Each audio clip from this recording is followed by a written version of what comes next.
there's going to be a pay increase for political office holders, which Nigerians have really not taken lying down and pointing out to the injustice if that is actually implemented.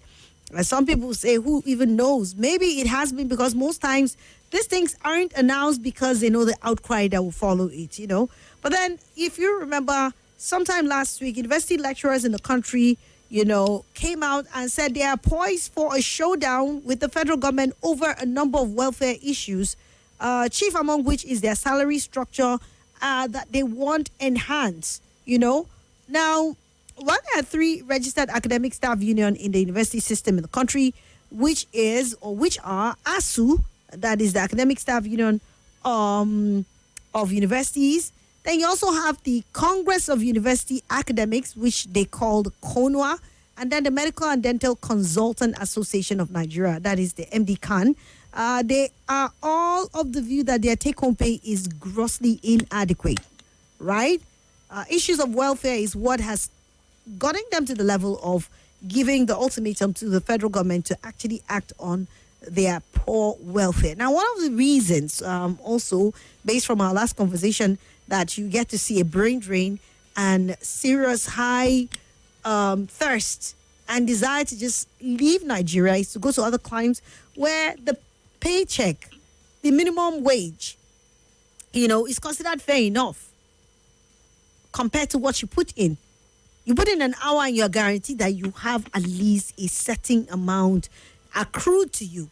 If you choose to work overtime, you know that you also get overtime fees. Not here where people are said to hustle so hard and they get very tiny remuneration or compensation for it. So which makes the dissatisfaction so loud and the desire to just move away and go to a better climb where people are better appreciated in terms of their paycheck. Now, last week, a new minimum wage was announced by Imo State Governor, if you remember, right? Senator Hope Uzodinma said that the minimum wage of Imo indigents who are working for the state government will be 104,000, okay, which will be the least paid government employee.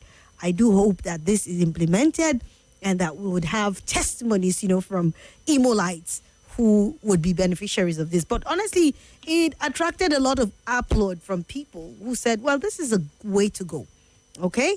Now, in the same state of Imo, lecturers are said to be beneficiaries of this particular largesse that the governor has declared for them.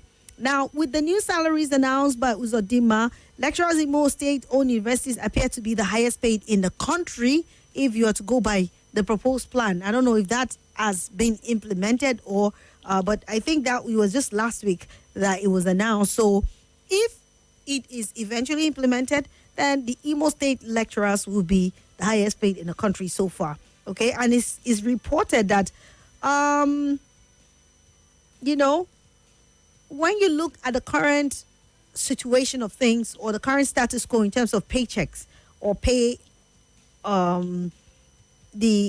paychecks of lecturers as compared to some political office holders, then you'll be shocked at the gap that is present in that. So many people say that this sounds like an injustice because we know that the education system of any nation is what makes it go forward, right? Development is tied to education most of the time. It doesn't really have to be formal education, but some sort of skill acquisition, a value adding, some learning is done within the walls of school, whether formal or informal. And so for the ones who impart this sort of knowledge and help people to learn and eventually contribute to the GDP and to the growth of any nation, they should be adequately rewarded, right? I mean, while we're growing up, we heard the talk about teachers' reward is in heaven. And then over time, it was argued, look, this is not right. Teachers should be adequately rewarded. They should be remunerated very handsomely so that they would go all the way out. Because a man or woman who's satisfied with their job, well motivated, will give in their best, which would turn around these abysmal thoughts when it comes to the standard and system of education in Nigeria. When you have adequately remunerated lecturers, teachers, trained and retrained and a lot of um, value added to that particular system, then of course you can be sure that we will have a much better country. Now, the Vanguard reports that professors in federal universities earn 633,000 naira per month. Okay. Now, if you compare that to what their Imo state counterparts will be taking if this new largesse or this new improvement in salary is actually implemented, they said that the Imo University counterparts will take home, the take-home pay for them will now be over 812,000 or about 812,000 naira, thanks to the Uzodima gesture. But you contrast that to Nigeria's elected public office holders, especially lawmakers, who are said to earn by far much more than university professors who educate and train the next generation. A situation where many have described as being absurd. Now, whereas the Revenue Mobilization Allocation and Fiscal Committee puts senators' pay at around 1 million per month, there is a claim that each of them, for instance, earn up to 21 million naira in the real sense of it, because we know it's not just about salary, right? There are a lot of perks here that we discussed about it some time back, where you have dressing allowance, you have newspaper allowance, you have this and that allowance, and so on and so forth. Lump sums of money that are allocated or actually accrued, said to be for one thing or the other. So when you put that together, you realize that they are earning in millions. Like I said, and many of us remember, it was Senator Shehu Sani that revealed at the time when he was a senator that it was 30 million. So how much more of right now, when you compare it to years after, and we know the situation of things, right? So if you look at it in the real sense of it, if the claim is right that our senators are earning over 21 million naira, as compared to our university professors who are earning just a little above 600, which is put at 633,000 naira, 333 per month. Okay? And it is true that our senators or our legislators are earning over 21 million naira, then how do we sort this sort of disparity? How do we bring about satisfaction in that particular sector? Talking about the education sector, is it not justifiable that these people are coming out right now to ask for improved welfare? We get to hear that with some of the most important personnel, that we need not joke with them. Now, don't get me wrong, every profession is good and important. But when you talk about the health, just like we talk, there's only one life that we live in this world. So you cannot afford to poorly pay medical personnel and doctors and nurses and lab scientists, because one little mistake, and that's the end of it all. You don't have a replica or replicate, or for that life to give your relative, to give the person who has gone. Like my classmate who just died yesterday. That is the end of it all. That is the end of it all. But if things are done rightly, the chances of this sort of things happening is reduced, because even in the best of climes, even in the best of places where you have the best hospitals with the best facilities, I know that there are mistakes here and there, but these things are reduced to the barest minimum. And even if it does happen, those who are involved are called to account. They would have to pay for it because they have jeopardized, and put the name of whether they're hospitals or whoever it is in a very bad light, and so they have to pay. Somehow their licenses are seized to ensure that they're taken out of the system and a recurrence of that sort of thing doesn't happen. Some go unnoticed.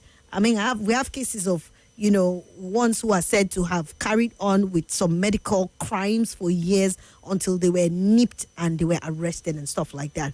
But here, just like I was at Kingsley that was mentioning when I had a lawyer, and basically how do we strike a balance with the university and now giving the federal government an ultimatum to actually rise up and do something about their welfare and go, for these strikes that we always see year in, year out, or administration in and out. And right about now, it's actually going to happen. You know how it disrupts the flow of academic, academic activities and all of that. So tell me what in your own thoughts, would be justifiable paycheck for some of these academic lecturers, professors, and the likes of them, what would be the balance that the government can strike in order to get to this place where these people are satisfied? We may not give them 100% what they want, but there could be some sort of equitable system that can be put in place to ensure that people like that, professionals like that, earn way better and do better, right? Because in remunerating, motivating them, they would definitely do better. They will perform better, would have better quality graduate, quality, educational system and so on and so forth as compared to the political office holders. I always am one who says, you know what, don't put them down. But you expect that political office holders should get to that point where it should be all about service, right? Not just about amassing and amassing and amassing. And that's why maybe every other person wants to go into politics because of, the perks that comes with it. So how do we strike a balance? How do we bring in some sort of justable position in terms of welfare that it may be reflective in the remuneration and pay packs of these academia, as also, can we have a situation where we have equal pay for both political office holders, or do we say a slash, an increase for the lecturers? Basically, what would be the solution to that? Let me hear from you this afternoon on 0700 951 0000 and 080 999 30137, which is the WhatsApp. You can please call, send a voice note on that, or just send me a message. 08095974869 is another number to call. Let's take this caller. Hello? Hello? Yes, good afternoon. Good afternoon. You're welcome. My name is Samson. Can you hear me? Yes, I can hear you. Your name is what? My name is Samson. Right now I'm calling in Lugbe. All right, go ahead, Samson.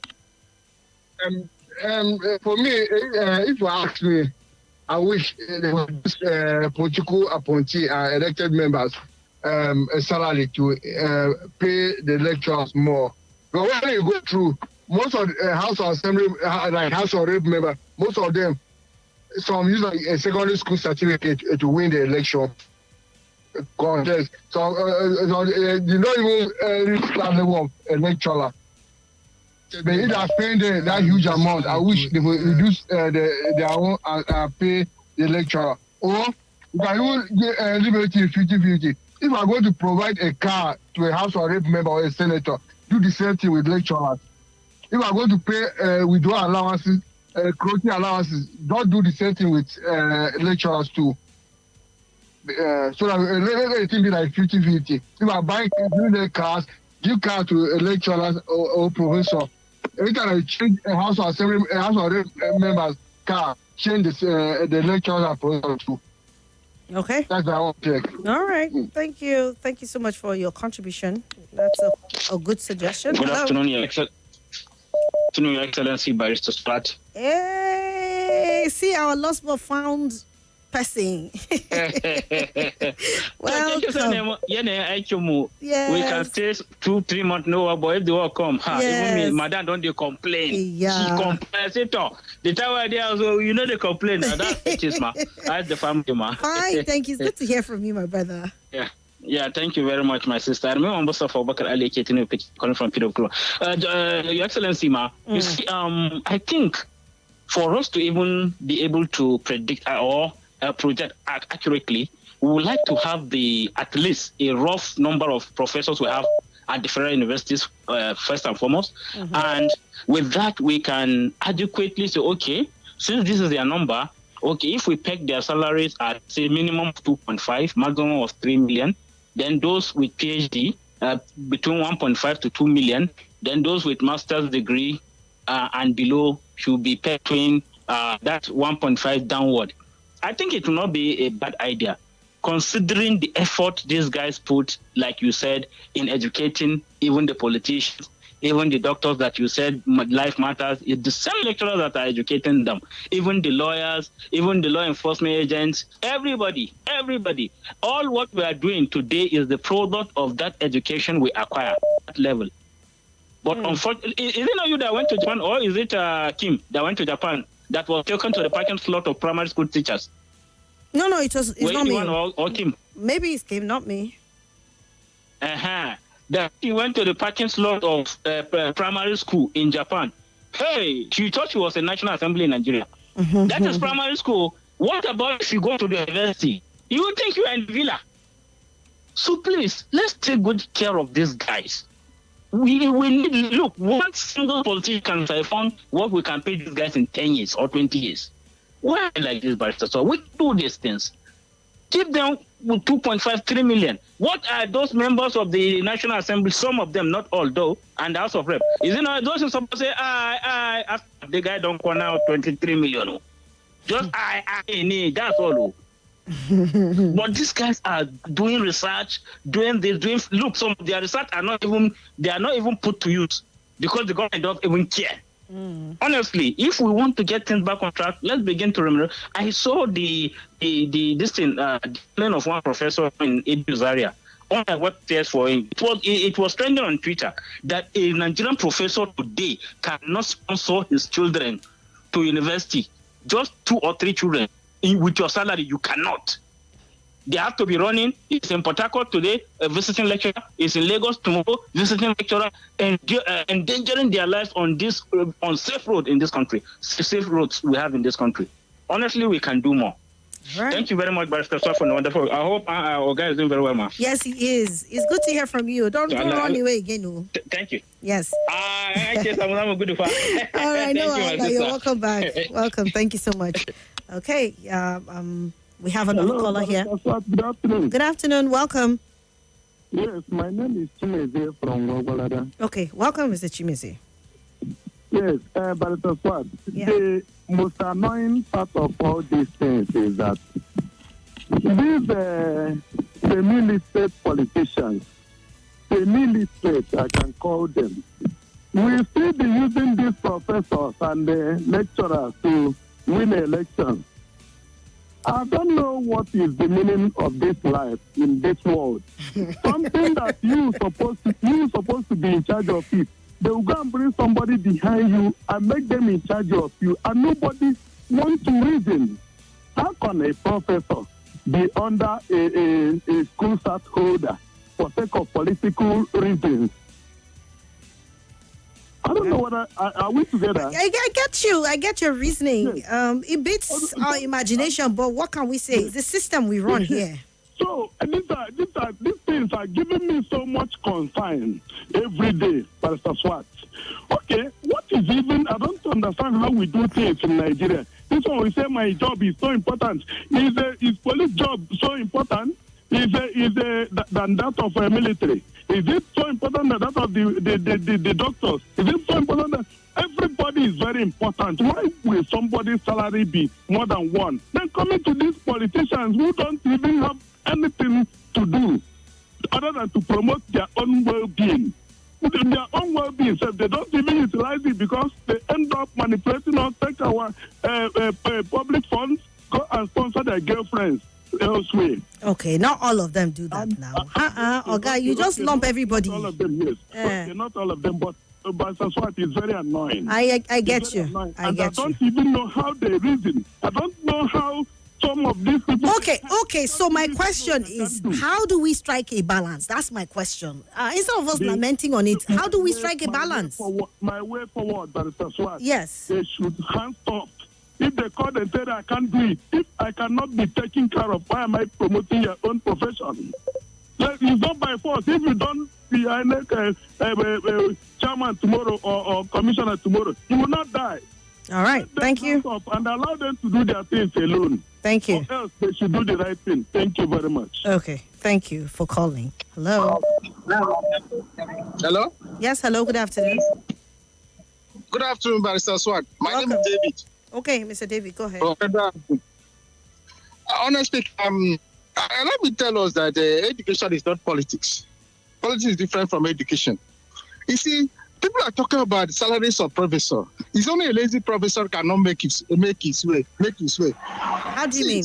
How do you mean it's only a lazy professor that cannot make his way? Yes, I'm telling you. Some of them, even as rightly pointed out by one of your callers, some of them they have 3 jobs in different universities. Doesn't mean that those universities they are going or they are lecturing or consulting for, they don't pay them. They don't pay them. Then people are talking about a politician taking a lot of money. What about NNPC workers? What about FIRS? See the humongous amount that they take home every month. So we should also look in that, throw a light into those kind of humongous salary by NNPC and other oil subsidiaries. It's not only politicians, honestly speaking. Okay, so I asked a question. Are you here to justify that the paycheck of politician is what they truly deserve? Because at the end of the day, if you make example, Swat. Let me finish now. Mr. David, listen, then you will now answer now. Don't cut me short. I want to ask you a question based on your reasoning. Can I go on? Go on. Yes, so what I'm asking today is the fact that university lecturers, professors are earning a little over 600,000, as compared to the claim that some Nigerian political office holders are, especially the legislative arm, are earning over 21 million, right? If you talk of NNPC, it might be understandable. Some people may not accept my reasoning, but you might want to reason that is a crude oil sector, and they are generating that kind of money, so it is only justifiable that they earn like that. That is debatable. But then coming back now, is there a way that we can strike a balance that lecturers who are contributing to a very vital sector like education can equally earn reasonably so that they don't put or jeopardize their jobs? I'm sure it's because they don't pay them well. That's why they're jumping from one university to the other. Because if you stay in a place, for example, and you're earning very good, do you have the need to want to move from one university to the other? Do you understand what I'm saying? I understand. Okay, go ahead. So you are talking about striking a balance. You see, what I would advise, let the government give them some loan, so that because some of them have ideas that can translate into making money. If they give them some loan, runs to millions, they know how to sort them out. Even the salary they are talking about of the political officers, even the salary money they are talking about is not even enough for them. Because if you go to different constituencies, see problems all over. I'm telling the truth. See problems. If you are representing a constituency, honestly speaking, all eyes will be on you as a representative. That's the truth. Let's not deceive us. Every time people are talking about legislature. Abba, no. These will have problems. If somebody vote to you, you have to reciprocate. You have to sponsor to give this person scholarship. You have to do empowerment. Where does that money come from? What about the constituency project that is allocated also to them? Let's all be objective in the way we reason. What about the constituency project allocated to them, Mr. David? That's what I'm saying. It's a way of, taking people out of poverty. That's why I'm asking you. You are saying that when you go to constituency, they ask you for this and that. I understand. But if we're going to do, this job the way it ought to be done, you have no business going to give people money. You have constituency projects that you do, collective projects that the people should benefit from. The constituency project is not collected by any political office, even legislature. It doesn't go to the apostles. It doesn't go to the apostles. We know that. It goes, but it is allocated to them through probably companies or to, firms that will carry out those projects that they've identified. We know the process. So I'm saying, what about that? Just to supervise. You are talking about salary here. The constituency project is different from salary. Because people are harming that they salary it's based on what you said. It's based on what you said. That's why I'm asking you. You are saying that they have to go and sort this person, they have to sort this person. And I'm saying, if we were to do this thing in the right way, a legislator has no business to give people money. So it is not based on that. That is even wrong. But then we have that element. There's no way if you don't make your people happy, people that vote for you. You see? Would you think that you come Mr. David, I am done with you. Thank you so much for your contribution. If we're to follow the real way of doing, because I think Nigerian legislators can't compare their paycheck to other, legislators around the world. It doesn't matter what they call them, whether Congress or, but just go and check that and see. And how come they are doing so well and the people are so satisfied? Maybe it's the flawed system we have in the country. Maybe. I don't know. But let's take more callers. Hello. Hello. Good afternoon. Good afternoon to you. Welcome. My name is Adola Victor from Disparity. Okay, welcome. I think the last speaker maybe is a politician or is benefiting from the politician directly or indirectly. That's why he's supporting politicians. You see, the truth, let us call it speech. These politicians as a matter of fact, are oppressing and short-changing millions of Nigerians. That's a fact. You see, policy should be seen as a call to service, not as a call to amass wealth, legally or illegally. You see, that is why some people are calling for part-time. Let us base our politics on part-time so that it will be less attractive to politicians. Too much money is being pumped into politics. This is why we have do or die politics, and people are ready to kill.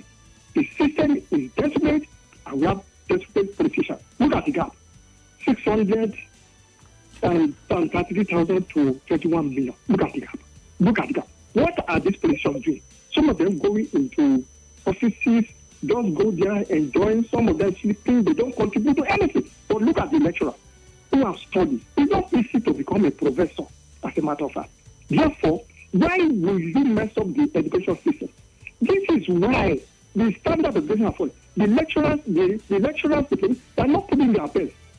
They are not putting their best because they are not well motivated. They are not paid. So therefore, let there be a national minimum wage for all workers and the politicians. Let us base their salary on minimum wage.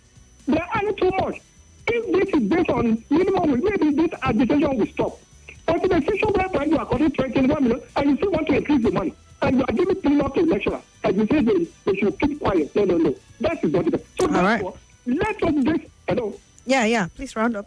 So they will not be based on minimum wage. So if everybody is on minimum wage, at least we will behave well. And we start all these injustice. Thank you. Thank you so much, Mr. Adela. Okay. Hello. Hello. Good afternoon. Good afternoon. Welcome. This is Kingsley. Okay. Welcome. Go ahead, Kingsley. Yeah. I think I grew up in the midst of academia. Okay, in the academia. Okay. My dad is a retired professor, and my wife presently is a lecturer. Okay. So all my life, I've always been around them. And I know the stress my dad went through to become a PhD holder, then becoming a professor. I can tell you the resources and the work he put in. I was much younger then, but my wife is currently doing her PhD. And I can tell you what it takes for you to be promoted in a university environment. It doesn't take anything to be promoted as a politician. Just know one person and all that. You get a PA or one of those appointments. There's no educational research you need to do. My wife moved as a graduate assistant to become an assistant lecturer. She's currently, I think, lecturer, one or lecturer. I don't know how they classify it, but one of those lecturer, one or so. Now, each of those steps, you have to write books, you have to write publications, both local and international journals. And each of these publications requires money.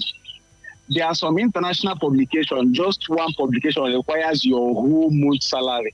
If you are going, and there is no way you can be promoted without doing it. So currently she's doing her PhD, she has to pay school fees, she has to go to school, she has to do research for her PhD. And as she's doing this same thing, she also has to do publications because getting the PhD is not enough. You also need to have a certain number of publications you've done, both local and international journal. All right, Kingsley, can you just pause? Let's take this quick commercial. So happy! Oh, you mean you're... This is Nigeria Info.